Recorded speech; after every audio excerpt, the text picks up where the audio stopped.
परम पूज्य गुरुदेव के पावन चरणों में त्रिवाल त्रिकाल नमोस्तु। गुरुदेव मैं आज से बहुत पूर्व से जुड़ा हूँ और आपने जो गुणायतन आप बना रहे हैं और जो गुणस्थानों की बात आती है तो हम लोग सिर्फ कल्पना कर पाते हैं, सोच नहीं पाते हैं। तो मैंने आपके लिए अगर आप किया गया हो तो मैं 4 लाइन सिर्फ आपके लिए हैं, सिर्फ 4 लाइन और कुछ नहीं, 5 भी नहीं करना, 5 भी नहीं बोलेंगे। और वह किस लिए है गुरुदेव कि जो गुणायतन होगा वो सिर्फ अकेले जैनों के लिए नहीं होगा। तो उसमें मैंने एक कल्पना की है कि हिंदू जब दर्शन करता है उसको लगते तुम शंकर, मुस्लिम भाई को दर्शन में लगते हो गुरु पैगंबर। अरे कैसा अद्भुत रूप तुम्हारा मैं अब तक जान नहीं पाया। मैं तो जब तक करता हूं मुझको लगते तुम तीर्थंकर, मुझको लगते तुम तीर्थंकर। गुरुदेव हमने तीर्थंकर को नहीं देखा लेकिन उसकी कल्पना की है।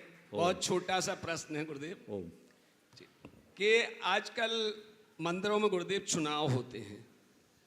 वैसे तो आपने कई बार इस बात को कहा शंका समाधान में भी, प्रवचन में, कि मंदिरों में चुनाव नहीं होना चाहिए बल्कि सिलेक्शन होना चाहिए और अपने आप होना चाहिए। लेकिन गुरुदेव मंदिरों में चुनाव होते हैं और चुनाव होते हैं तो चुनाव में फिर चुनाव ही होते हैं, उसमें साम दाम दंड भेद सबका लोग प्रयोग करते हैं और उसमें एक पार्टी जीत जाती है।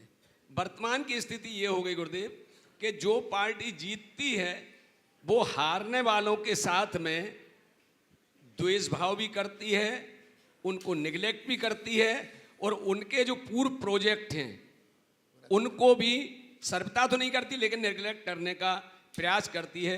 तो गुरुदेव मेरा चूंकि शंका समाधान पूरे 135 देशों में देखा जाता है और जैन धर्म के सारे लोग तो देखते ही देखते हैं, तो इसमें आपका क्या संदेश है?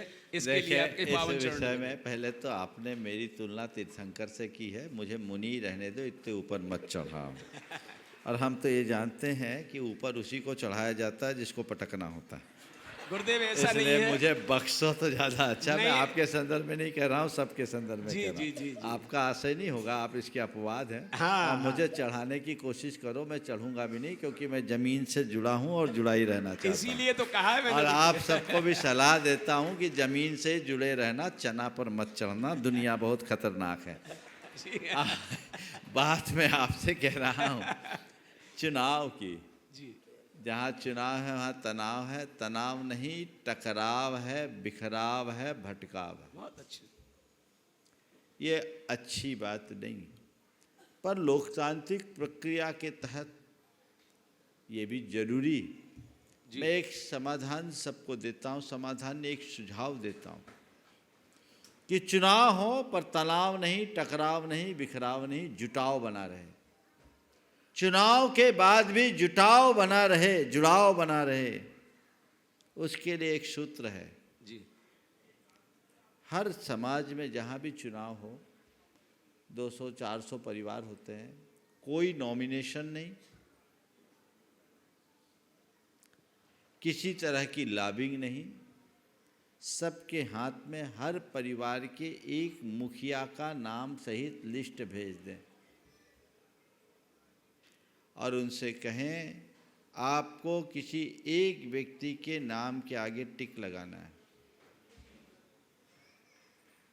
जिस व्यक्ति को सबसे ज़्यादा लोग टिक लगाए, सही का निशान बनाए, आप उसे अपना अध्यक्ष मनोनीत कर लो और उसमें एक प्रावधान ऐसा डालो कि नए अध्यक्ष होने पर वर्तमान अध्यक्ष होगा और निवर्तमान संरक्षक होगा, तालमेल बना रहेगा।